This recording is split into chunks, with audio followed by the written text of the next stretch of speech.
बूढ़ा आदमी और शेर की सबक आमोज कहानी। एक गरीब बूढ़ा लकड़हारा अपने बड़े से कुंबे के साथ जंगल के करीब वाक़या एक छोटी सी झोंपड़ी में रहता था। उसके बेटे और बेटियां बहुत कम उम्र के थे। उसकी बीवी खाना पकाने, साफ सुथराई, कपड़े धोने और बच्चों की देखभाल में मसरूफ रहती थी। बूढ़ा जंगल में जाकर लकड़ियां काट कर लाता था और उसे एक गठरी में बांधकर अपने गधे पर लादता और करीबी गांव के बाजार में जाकर बेच देता और इस तरह कुंबे का गुजारा होता रहता। एक दिन जब बूढ़ा अपने काम में मसरूफ था तो उसे एक गर्जदार धाड़ सुनाई दी। उसने अपना कुल्हाड़ा नीचे रखा और खामोशी से सुनने लगा। अचानक एक बड़ा सा शेर झाड़ियों में से बाहर निकला। शेर ने बूढ़े से कहा कि मुझसे मत डरो, मैं तुम्हें नुकसान नहीं पहुंचाऊंगा। तुम बहुत मेहनत से काम करते हो, तुम बैठ कर थोड़ी देर आराम करो, तुम्हारा काम मैं कर दूंगा। बूढ़ा हैरान था। उसे मालूम नहीं था कि शेर बातें कर सकते हैं और क्या बात है कि शेर उसे मदद करने की पेशकश कर रहा था। उसने कहा, तुम कितने मेहरबान हो प्यारे शेर। बूढ़ा एक दरख्त के नीचे आराम कर रहा था जबकि शेर काम कर रहा था। शेर ने जल्दी ही सारी लकड़ियां काट दी। बूढ़े और शेर ने मिलकर लकड़ियों को एक गठड़े में बांधकर गधे की पेट पर लाद दिया। बूढ़े ने शेर का शुक्रिया अदा किया और लकड़ियां बेचने चला गया। अगले दिन फिर शेर आया और उसे बूढ़े की दोबारा मदद की।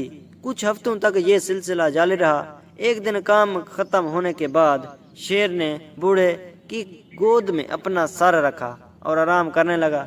उसने बूढ़े की तरफ देखते हुए पूछा, क्या मैं खूबसूरत हूँ? हाँ, वाकई तुम बहुत खूबसूरत हो, बूढ़े ने जवाब दिया। क्या मैं ताकतवर हूँ? शेर ने पूछा। हाँ, यकीनन, बेशक आप बहुत ताकतवर हो, बूढ़े ने जवाब दिया। क्या मैं जवान और तवानाई से भरा हुआ हूँ? शेर ने पूछा।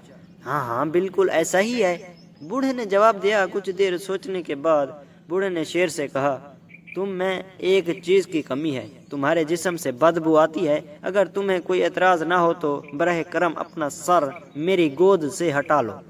अगर आपकी तरह मेरे जिस्म से बदबू आने लगी तो मेरी बीवी मुझको बहुत डांटेगी। तो शेर उछलकर उसकी गोद से उठा और बूढ़े को कुल्हाड़ा देते हुए कहा, उसे मेरी पीठ पर मारो। बूढ़े ने कहा, मैं तुम्हें तकलीफ नहीं पहुंचा सकता। शेर ने फिर कहा, ये मेरी ख्वाहिश है, और ये कहने के साथ ही वो धाड़ने लगा। बूढ़े की समझ में कुछ नहीं आ रहा था कि वो अब क्या करे। आखिर उसने कुल्हाड़ा उठाकर शेर के पेट पर दे मारा। शेर की पीठ पर कुल्हाड़ा जख्म आ गया और खून निकलने लगा। उससे शेर का जिस्म सुर्ख और चुप चापा हो गया। शेर जंगल में वापस चला गया और बूढ़ा अपनी लकड़ियां बाजार में ले गया। अगले दिन बूढ़ा अपने काम वाली जगह पर आया। शेर आया और उसे दूर से देखता रहा, लेकिन कोई बात नहीं की। बूढ़ा खौफजदा हो गया। वक्त गुजरता गया और फिर एक दिन अचानक शेर झाड़ियों के पीछे से बूढ़े की तरफ बढ़ा। उसने बूढ़े से कहा, मेरी पीठ की तरफ देखो, जख्म का निशान है। बूढ़े ने गौर से देखा, लेकिन उसे कहीं कुल्हाड़े से लगने वाले जख्म का निशान नजर नहीं आया। ये बिल्कुल ठीक है, कोई निशान नहीं है, बूढ़े ने कहा। हाँ, शेर ने जवाब दिया, कुल्हाड़े का जख्म तो ठीक हो गया है, लेकिन तुम्हारे सख्त अल्फाज का जख्म भी अभी तक मेरे दिल पर मौजूद है, जो कभी ठीक नहीं हो सकता। मुझे हमेशा याद रहेगा कि तुमने मेरी बदबूदार जल्द के बारे में जो कहा था।